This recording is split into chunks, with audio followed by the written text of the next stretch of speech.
Hmm. Um, can you hear me? Are you able to hear me? Okay.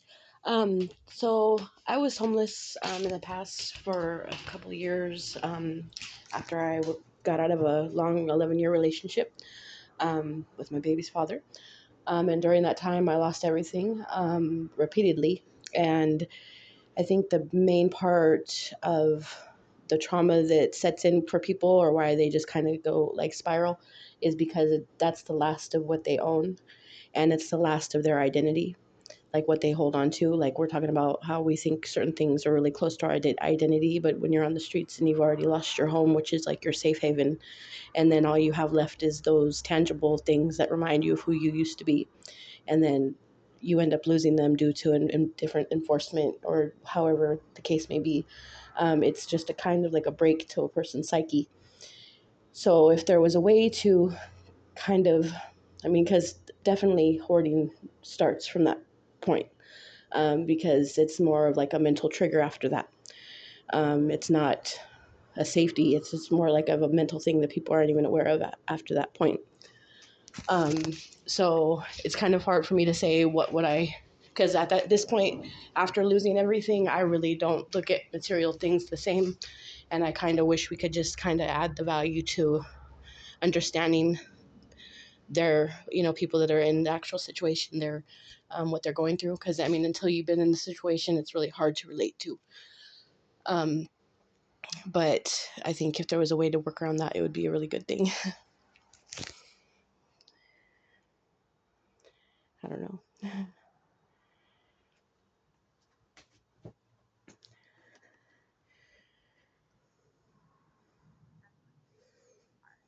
Yeah. Yeah. A friend of mine, he just lost, like, I guess there's a new rule in North Hollywood where if you have an encampment, like, it doesn't matter how clean or whatever on the outside, but if there's a tent put up, that during the day you have to take it down, which I understand. But he has health issues. And so in order for him to rebuild it every day or be harassed by, um, 57 seconds. So he had had his stuff picked up out of the way, and I guess the local police department called the city and told the city to throw the things away, even though they were out of the way. And there was his CPAP machine inside, and he just lost track of he lost track of where his stuff went. So, and when I heard him speak about it, he said, my health, and it really just broke my heart. Like it's really, there are no words. You know what I mean? Because he was out, like he was abiding by what they asked, and for some reason, it still just didn't work in his favor. And people like they're people expect people to do better, but when you lose things like that, for it's like you have to start from with nothing. And each time, yeah, and then each time it just gets a little bit more tiresome, or it's kind of like a burnout kind of thing to your whole, I guess, kind of faith in the way things are supposed to be. Sorry, nice talking to you.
Uh, yes. Yes. Can you hear me? Um, so when I was in the breakout room, I had mentioned how I currently know somebody that's on the streets, and in the city of North Hollywood, there's a new ordinance, which I understand, both sides. But there's a new ordinance that the tents have to be completely like cleared from the sidewalk, or of course, it's so citizens can pass. But this certain situation, my friend, he had moved his tent, and he deals with some health issues, like his heart isn't the greatest, so just breaking it down and putting it back up every morning and night is a bit much for him.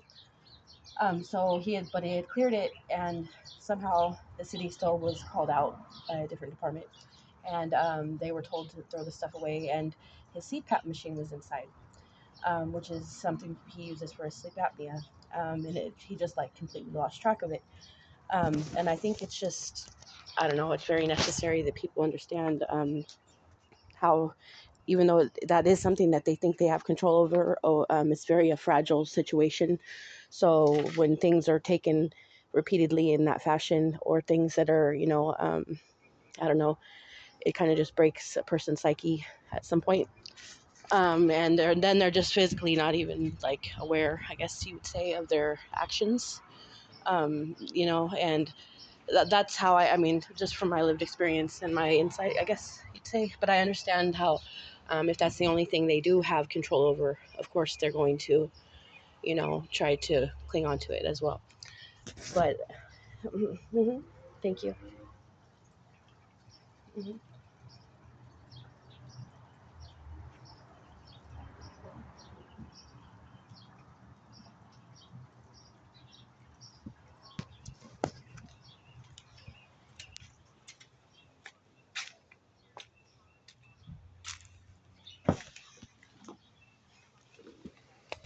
Hmm.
Hmm.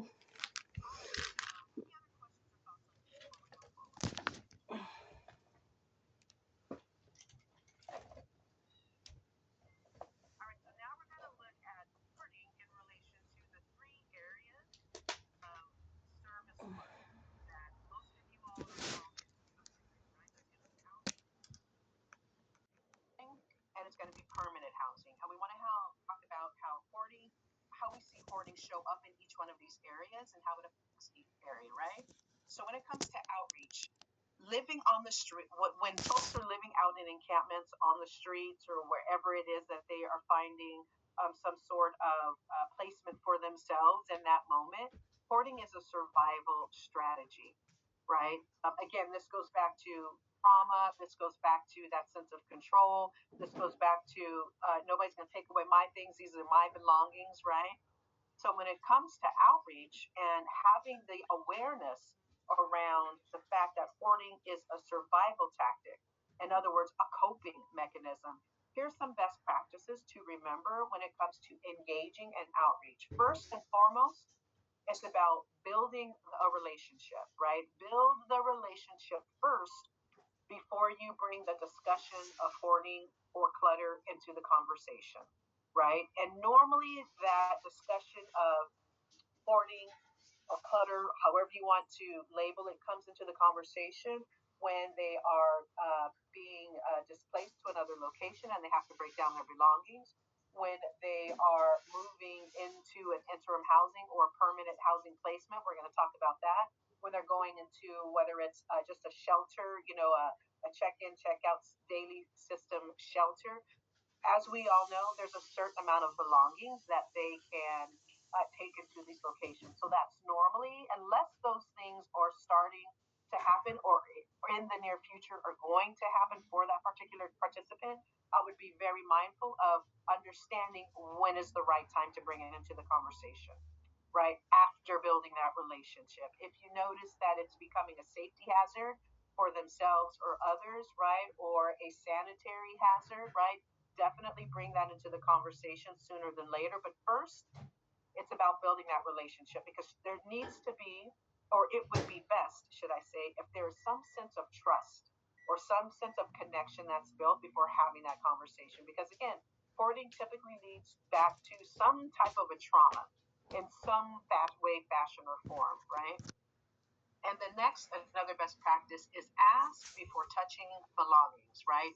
If you have got to the point of having the conversation about hoarding, if you've got to the point of you're going to be placing your participant into a particular location to where they have to minimize the belongings of what they have, before touching their belongings, first needs to happen, that conversation needs to happen. Would you like some support? Would you like some help with me helping you to determine which items would be best to take with you? And then, would you like some help helping breaking some of these things down and making those piles or categories, right? Always ask before touching because it's the same thing as personal space, right? Someone's belongings, touching someone's belongings is the same, can be received or perceived as the same as now you're stepping into my personal space. And I'm not okay with that, right?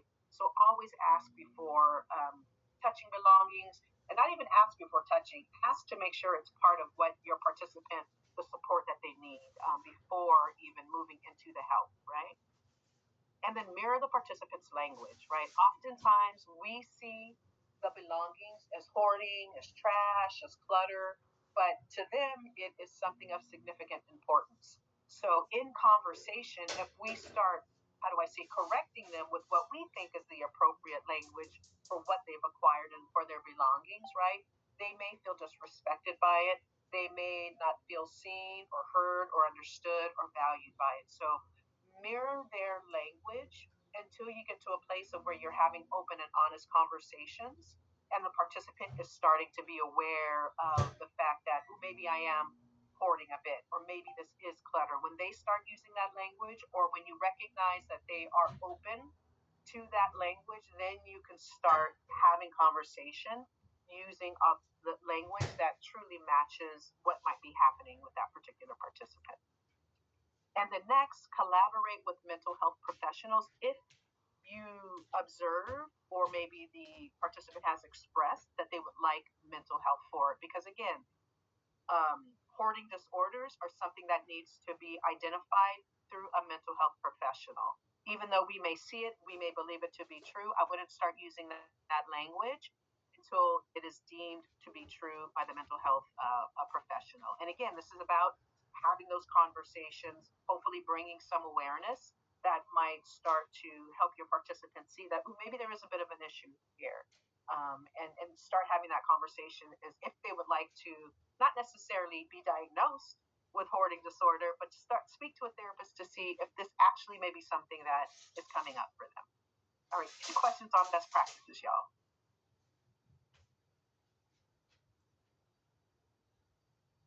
All right, so when it comes, yes. Does hoarding with the population we work with, is it the same kind of hoarding as people who do it in their homes? I mean, is it still trauma based? That's a great question, Deborah. So I'm going to say it is trauma based, because if we're thinking of hoarding, like if we are tangibly talking about hoarding, right? Hoarding is where, I'm going to say it again, hoarding is where you have accumulated so much that now it is a challenge in your living environment. So whether that's someone that's experiencing homelessness or someone that has a home, I would say if it has been labeled as hoarding, I would say it all points back to whether it's trauma, or as we talked about, it could be a genetic. It could be genetics. Maybe that person in their home that is experiencing hoarding, maybe that's how they grew up. Maybe they saw their one of their parents or both of their parents hoard. Maybe they saw their grandparents hoard. Maybe they were in some type of environment where they picked up that behavior. So yes, I would say it normally leads back to trauma or genetics. Thank you for asking, Deborah.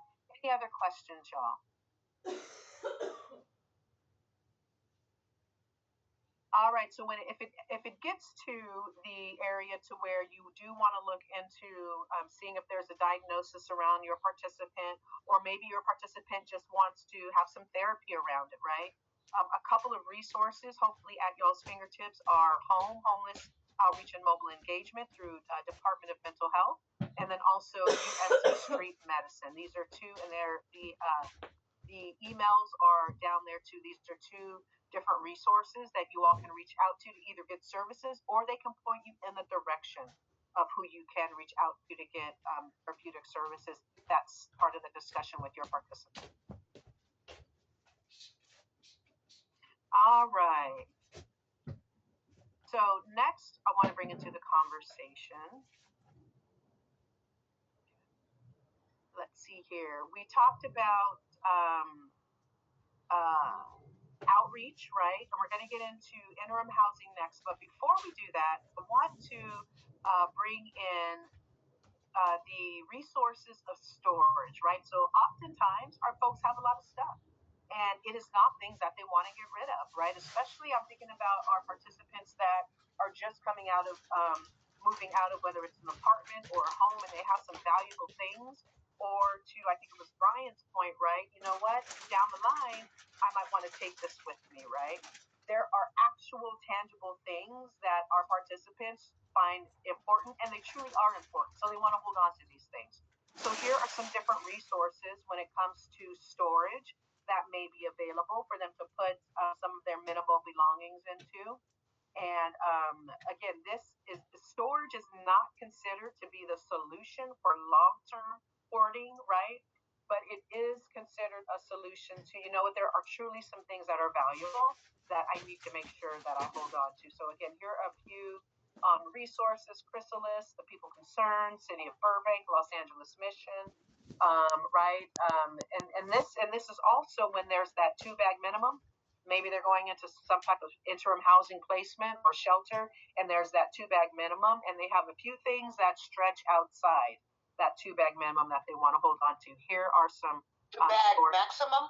I'm sorry, 2-bag maximum. Thank you for that, Deborah. Yes, 2-bag maximum. Here are some resources that you all might be able to tap into. I see your message in there, Jessica. Is there resources to help them in their homes from cleanup? I'm going to get back to you on that.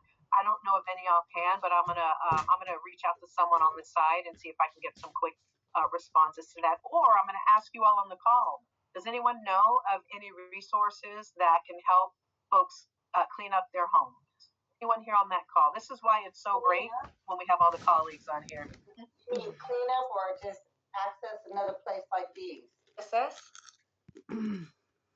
Maybe Okay. IHSS? Okay, so IHS, Sandy says IHSS, and Laverna. I'm not quite sure. Let's see here. Jessica, do you want to clarify? Is this like cleaning up their home, cleaning up their encampment surrounding? Do you want to specify?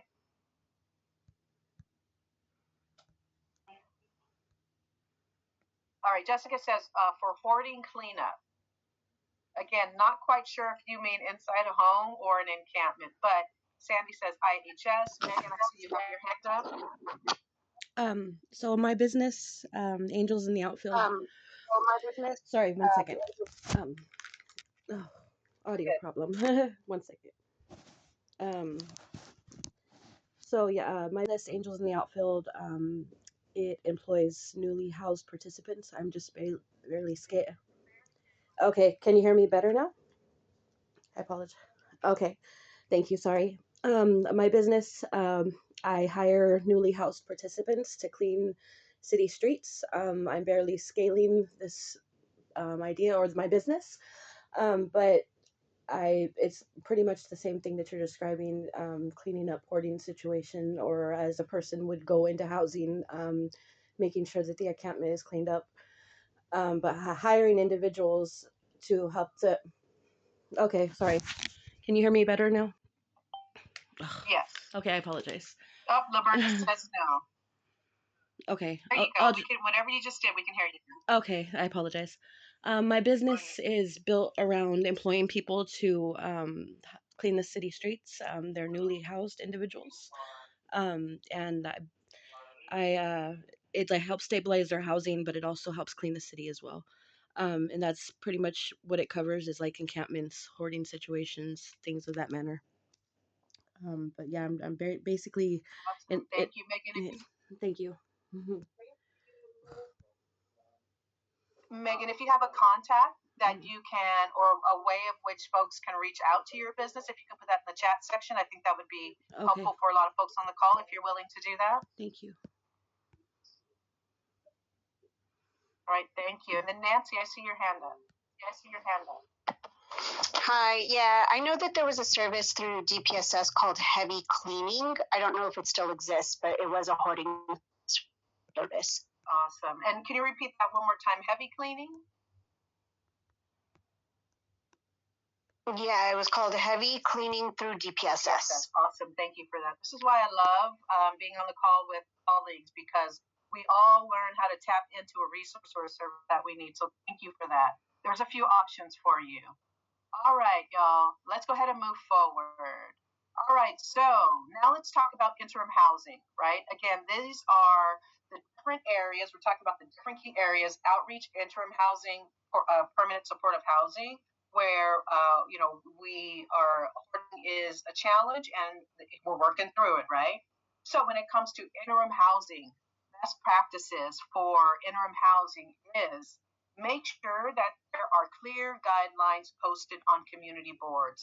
If for whatever reason your organization does not have clear guidelines when it comes to personal belongings, I would have a conversation with leadership in relation to what are our guidelines. We need to get these posted so our participants are aware. And until that postage happens on a bulletin board or somewhere in a communal area, have that conversation with your participant if you're aware, right? That is something that, whether it's on a bulletin or not, I believe, in my opinion, y'all should be having with your participants if you're in any type of an interim housing placement and there is some policy around how many belongings they can bring into them.